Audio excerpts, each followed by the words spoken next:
So hello and welcome back to Go Again Gaming. My name is Az, bringing you the final of this league that I have created for the second season, and they're going to be the third season as well going forward. You don't really see much of me on this tournament because I'm the one who edits all of the games, organises the league, and this particular season, as well as last season, I was playing as well. So I want to thank Ian and a lot of the Irish guys that stepped in to really help out with the commentary. Ian has been a shining light for this league, and he's going to be back for Season 3 as well as one of the main casters, potentially alongside me as well, because I'm not going to be playing next season because it's just simply too much to play and do all the editing and organising. But yeah, make sure you join the Discord. The link is in the description box below through the goagaingaming.com website, where you can be notified because I'm going to be putting out the invites to all of our Discord members first that want to play. And of course, it's a webcam tournament, so obviously you need all of that prerequisites before you enter. But this is the final. This is Chris Chalk versus Kenneth Shivers in an Enigma mirror.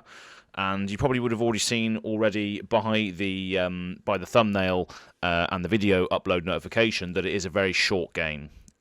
So it's going to be an interesting one.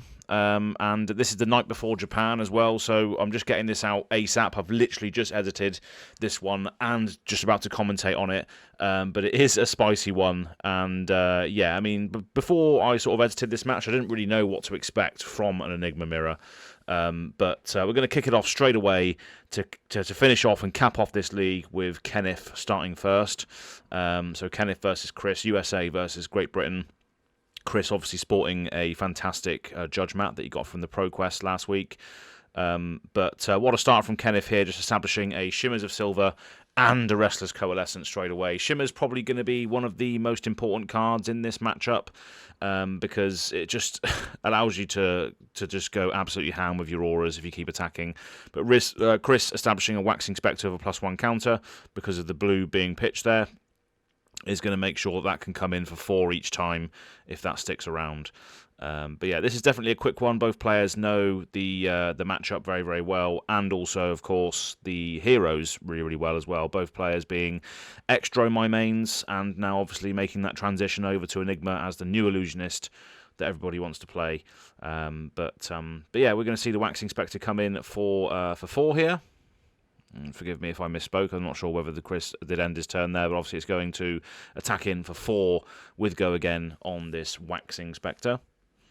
Of course, having Ward 3 by default, but having the +1 from the ability, which means obviously because of Cosmo, which is Enigma's weapon, all of the auras turn into attacks with base power equal to their ward. But obviously, because of the +1 counter, this is now coming in for 4 instead. Because obviously, it's got Ward 3 +1 counter. Cosmo allows the auras to attack, etc., etc. Cosmo just being an extension of Enigma's hero text, essentially, for this deck to work. But yeah, coming in for 4. Obviously, he's attacking Chris's face here, trying to get rid of the Restless, or trying to sort of clean up the auras. But Shimmers is probably going to be a big problem, and Miraging, again, just going straight into Kenneth's face as well here for 7. Just trying to establish that race of board state, trying to take advantage of that race, having something established on your board while the opponent doesn't have anything established on theirs could be the way to win this one before it all spirals and just drawing into your power cards quicker. I imagine that's probably what this matchup is all about, just throwing attacks, trying to find your cards, your mirror guys, I imagine, as quickly as possible. But yeah, Kenneth is going to take some damage from that. The Restless soaking up 2 of it, and obviously the 5 coming over the top from the Miraging Metamorph. And that's pretty much it by the looks of it. Yeah. Arsenal established there as well from Chris. He likes to mess around with his zones, although he probably shouldn't be doing that now, obviously with the rules and all that sort of errata, which was a nice little fab update on how you use tokens, how you lay out your board, all that sort of stuff. But Chris just liking to conserve a bit of space here by putting everything down there in a line. But this is a league that means nothing after all. He can do whatever he wants as long as he's comfortable and it's clear as to what is going on. The league that means nothing is just sheerly an entertainment piece with both of these players playing in the final for absolutely nothing at all, just for the love of flesh and blood. But funny how both of the Enigma players in this tournament are now seeing each other in the final, with Kenneth establishing his own Waxing Spectre. But obviously on attack, this is going to get more value because of Shimmers, so this is going to come in for 5 instead. So that Shimmers is probably going to get Kenneth a lot of value over the course of this game. And it's just one of those cards that can just make things spiral out of control, especially with Mirror Guy, because obviously Mirror Guy's ward is X, where X is a number of counters on it, and that can obviously work both offensively and defensively. So yeah, it's a very, very good combo there. And yeah, Chris just deciding to block it all out for 6 with an Astral Etchings and a Warmongers. And that's pretty much it. Kenneth just establishes the arsenal and passes to Chris, who's going to have his own Waxing Spectre, slightly weaker to throw back, plus a couple of cards. But we are going to see a Phantasmaclasm come in, and this is coming in again at Kenneth's face. So a big, large attack, just trying to get some numbers through on Kenneth. Kind of just ignoring that Shimmers of Silver. But this looks like it's going to be the CNC. Surely because obviously that's the popper in hand. That's the thing that's going to be able to shut down the turn. So it looks like Chris is probably going to have to choose that CNC, although the Dissolve Reality is also quite important as well, because we know that Chris has established a Manifestations of Mirror Guy in his arsenal. So yeah, that's one of the things that could also be gotten rid of as well. But yeah, we are just going to get rid of the CNC to prevent the popping from happening, and obviously he gets to draw a card from that as well. So yeah, that hopefully that will sort of alleviate. Oh, okay, no. He's just drew another CNC. Wow, okay, that's hilarious. So Kenneth in this league is just known to be able to draw exceptionally well at all times. And there's another example of that. Just drawing into another CNC after getting Phantasmaclasmed away, there's another card being drawn and popped. So Chris's turn ends immediately. That's pretty savage. That is pretty savage. And there's quite a high density of 6 attacks or above 6 attacks in Enigma deck. In Enigma decks, obviously Phantasmaclasm, CNCs, a couple of other cards. And again, we're just going to be attacking with this Waxing Spectre, which is just getting so much value now.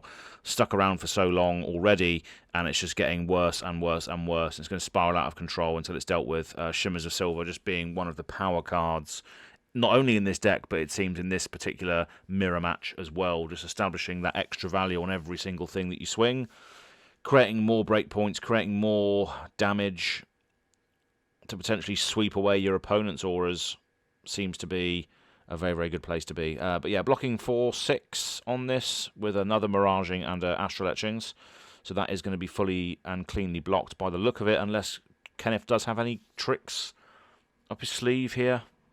Shuffling those cards meticulously in hand to see if any more outcomes can be decided. Just checking the arsenal as well to see what has been established there, just in case. And yeah, okay, so that was been fully blocked and resolved, and now he's just going to come in with the weakest link. Another big attack coming in here for 6. And being blocked for 6 there with Rage Spectre and another Phantasmaclasm. So Chris just saying, "Yep, okay, that's fine. I'll just block all of that." The great thing about this cycle as well is that Chris is going to have a Tunic trigger going into his turn, so he can just remove that to attack with the Waxing, which is probably what's going to happen here. Yep, just remove the Tunic to attack for 4 because of the Ward 3 +1 counter coming in for 4. And that's also an axis that a lot of Enigma players will run off of, is the because of the Cosmo allowing you to attack with a ward permanent for 1 cost. A lot of people will sort of lean upon that axis of, okay, my Tunic's going to be active, I can fully block and then just swing a weapon that I've established on my turn. So that's another axis that a lot of Enigma players can run off of as well. It's just that Tunic every 3 turn cycles swing with a big weapon axis, which is pretty cool. Must have said that about 4 times, the Axis word, but there we go. But Kenneth looking pretty good now. Obviously got established a Waxing Spectre with 3 counters, which is going to be a 6 power weapon. And that's just going to come in again with another counter on it. So it's going to be obviously attacking because of the... Oh no, the Shimmers is gone now, sorry. The Shimmers has been dealt with. I missed that completely. But yeah, it's coming in for 6. Still a large amount for a Waxing Spectre. So the Waxing Spectre itself is going to... Chris's Waxing Spectre is going to die, and he's going to take some damage there, so he's warded 3 of it and taken 3 of it. And now Kenneth is going to get rid of that arsenal with the Dissolve Reality, and obviously each player's get a Ponder as well. And we've seen this Dissolve Reality come into effect a lot over Kenneth's games, messing with Azaleas and doing all sorts of different things, messing with Rune Blades as well. People that like to set up for something, it just really, really throws a spanner in the works of that hero that's looking to set up.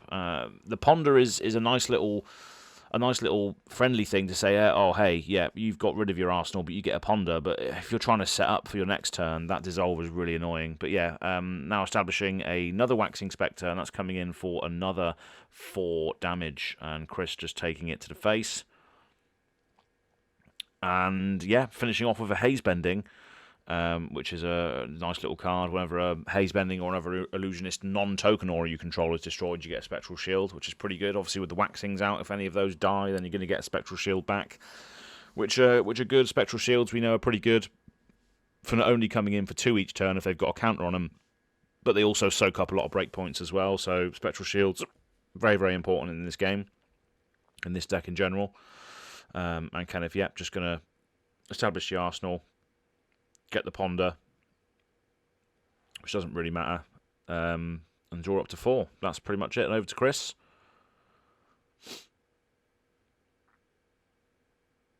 Who's going to be able to refill his arsenal if he plays his entire hand, because he's got a Ponder. And starting off with another Waxing Spectre, and also spicy bit of tech in the arsenal, in the equipment slot there. Mage Master boots, an interesting choice. But yeah, coming in for 4 with this Waxing Spectre. Obviously, ward 3 plus the 1 from the counter is 4 damage coming in because of Cosmo's ability. Coming in for 4 damage. And of course, both the Waxings on Kenneth's side of the board, they have counters on them, but they both ward 3 as well. So another thing that Enigma is just fantastic at doing is just establishing weapons and defenses at the same time with these ward permanents as time goes on. And Kenneth demonstrating that now with 6 ward on field because of those 2 Waxing Spectres. But they also translate into big weapons on his turn as well, coming in for 4 and 6 respectively. So very, very powerful stuff. Well, Enigma really, really does ask the question, like, can you do lots and lots of damage to me? But even then, like we saw yesterday where Chris faced off against Hank, even with all those different sources of damage, Enigma can still navigate it fairly well. So it's still a scary deck to try and get round, especially when they can do a lot of instant speed shenanigans here. But it looks like a Phantasmaclasm is being used to block for 3, and then one of the Waxings is going to soak up the rest of the damage, so that's going to die and save Kenneth's life. But it looks like he is protecting the big Waxing Spectre now, which has transformed itself into a 6 attacker each turn. But Chris is going to play a Restless Coalescence and move that counter from the Waxing over to it, and then swing for 4, because obviously he's got Ward 2 plus 1. Oh, sorry, 3. Swinging in for 3. Which is fine. Obviously, Kenneth just putting a Spectral Shield on board there because of the Haze Bending trigger when the other ward died. So just making sure that they've remember that. But yeah, coming in for 3 at the moment. The Waxing Spectre can just soak that up as well, or if there's another 3 block from hand, Kenneth can easily cover that with 1 card. But yeah, we'll see what happens with this. Restless Coalescence are just a fantastic card in general. Which can just really flood your board state, and you can just do so many things in this deck. It's a very, very good card. I imagine we are probably going to see Chris remove that counter from the Restless at the end here to create another Spectral Shield, which will be able to swing in for nothing because of the fact that he hasn't swung with a Spectral Shield yet, and Spectral Shields cost 1 less to attack with. So we could see that after the block is established here on Kenneth's side, if at all. Of course, he's still got the Waxing Spectre, so he could just soak up the damage, trade an aura for an aura. But we'll see what the composition of Kenneth's hand looks like as he decides what to block with here. But yeah, Restless is a great card. Really, really enjoyed seeing both Enigmas play this card over the course of the 5 Swiss rounds and the the top 8. But we are going to see a response with the Passover and an Immortal Lunar Shrine. Wow, that is insane. Another power card that Kenneth has been able to find and get off on all 3 modes here. So creating 2 Spectral Shields, giving every single one aura on board another +1 counter. So the waxing goes up to a 7 attack on the offense. Wow. And then obviously we've got 3 Spectral Shields coming in as well. That is absolutely insane. Wow, okay. That's pretty tough. And obviously we got the Passover trigger happening now as well, which is just going to get rid of a card from the opposing hero's graveyard, which is going to be the Rage Spectre. And obviously we're going to be able to transcend both of those cards into Inner Cheese.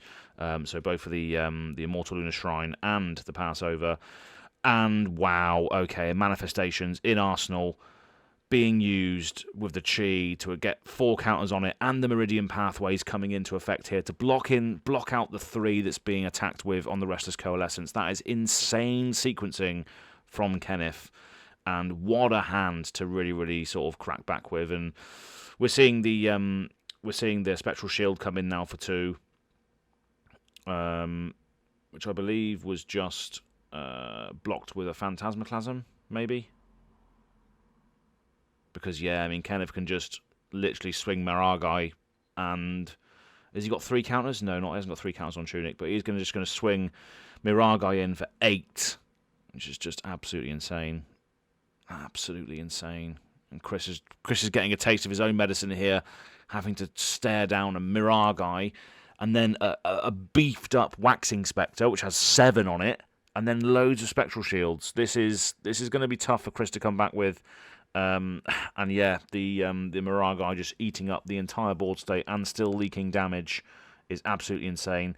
Now we've got the Spectral Shield coming in for no resources, because obviously the first Spectral Shield costs nothing to play, and this is coming in for 2 because of the +1 counter established on it from the Sacred Art Immortal Lunar Shrine. Ridiculous card. Chris is just going to take 2 damage from the Spectral Shield.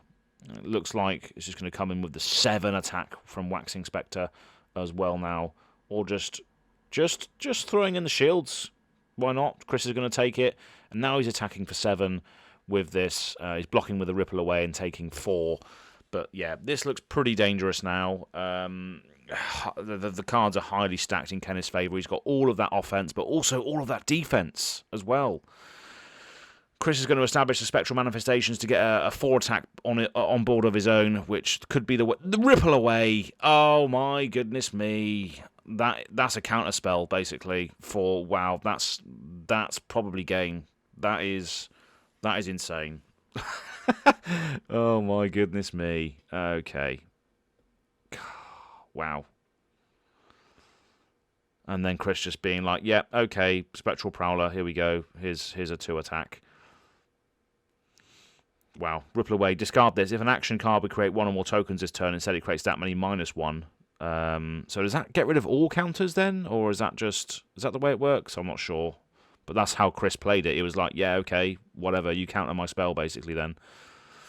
Which is, oh yeah, because it's just, it creates 1 less Spectral Shield, and then the counters go on the Spectral Shield, so that makes sense. Yeah, it just counters the Spectral Shield generation, essentially, which was pretty insane. Obviously, the Spectral Prowler coming in for 2, being blocked with a Traverse Universe, only means one thing, doesn't it, surely, let's be honest.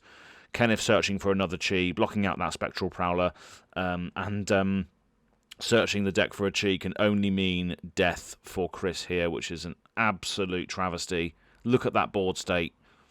So swingy.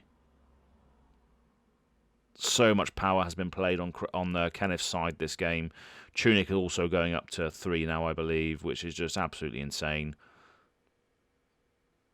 And we are definitely about to end it, I think, very, very soon here. Look at all of that ward, all of that attack at the same time. It's going to be hard for Chris to come back from this. And obviously the Spectral Shield is going in for 2. It doesn't cost anything because obviously it's the first Spectral Shield attack each turn, as per Enigma's ability. This is going to be an absolute bloodbath, or an absolute sort of ectoplasm bath, I guess, because it's spectrals and spectres and stuff. Chris just taking the 2 from that first Spectral Shield, and now Kenneth going to pitch into the Cosmo to attack with Mirror Guy for 8. Chris is just going to take the damage here. There is not much Chris can do. If he starts blocking with cards, there's not enough to come back with, so he's just going to have to hit and hope. And again, another 7 coming in. Chris is going to take it to the face. And this is the only way out for Chris now, is just keeping the card and establishing yet another Mirror Guy. Well, that's pretty much it, I think. Holy hell. This has been a game, if you want to call it that. Coming in for 8 again, with the second Mirror Guy that has been established with cheese. It's turning into an utter cheese fest here. Blocking the 8. Blocking the 8 with a 3 block, going down to 1 life, and then coming in with another Spectral Shield for 2. And Chris just saying, GG's, that was absolutely insane. What a way to end it. What a way to end the League That Means Nothing Season 2 with an absolute spike game of an Enigma mirror there from Kenneth. Kenneth just, throughout this entire league, just showing that sometimes all you need to do is draw the right cards at the right time, or play the right things at the right time. But yeah, what a game that was, if you were to call it that. And well done to Kenneth, who is the champion now of the League That Means Nothing Season 2. Fair play to you, Kenneth, getting all the way to the final, and fair play to Chris as well. Both of the Illusionist, both of the Enigma players in this league, getting all the way through to the final and beating some really, really good players along the way. But Kenneth taking it away with a win for the second season of the League That Means absolutely nothing. And there have been a few mistakes here along the way. There's been a couple of plays and a couple of mistakes and stuff, but this is all for entertainment purposes. The players, Kenneth, although he won that game, gets nothing as a result. Absolutely nothing whatsoever. Maybe a bit of gloating rights here and there that he won a league that means absolutely nothing. There's no prizes, there's no buy-in, there's nothing. It's just for the sake and fun of loving the game of Flesh and Blood.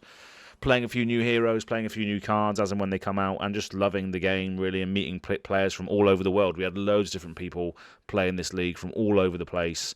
So yeah, that's what this league is all about. And we are going to be back for Season 3, so make sure you click the link in the description box below to go to goagaingaming.com. The link to the Discord is on there. And of course, when I announce the Season 3, I'll be pinging the Discord first. So make sure you go and join that if you want to have the chance to play in the next one. But yeah, thanks for everybody who's watched. Thanks for everybody who's played. It's been an absolute honour organising this. I'm going to be doing it again, of course. Ian will be back for more commentary on Season 3 as well. Probably going to be the main voice behind the casting yet again. So I want to thank him as well. I just thought I would get all of these videos out before Japan, and it was just too hard to organise with Ian because he's on his way right now. Him and all the Irish crew are on the way to Japan right now, and I will be going to London Gatwick tonight. So in approximately 12 hours' time, I will be on the coach going to Gatwick, staying overnight there and getting the plane to Japan the next day. So yeah, really can't wait. If you're in Japan, come and say hello. I've got a couple of Azalea Cult membership cards. One last hurrah for the Azalea Cult in Japan. So yeah, come and get your hands on an Azalea Cult membership card and a few other goodies that I've got. But yeah, going to be good fun, and we'll see you all over again very, very soon here on Go Again Gaming. You're going to see a lot of vlogs as well. I'm taking my laptop with me. Going to be doing some vlogging out there and editing it and getting it out as quickly as possible, like I normally do. So stay tuned for all of that debauchery and 18+ content. We'll see you soon.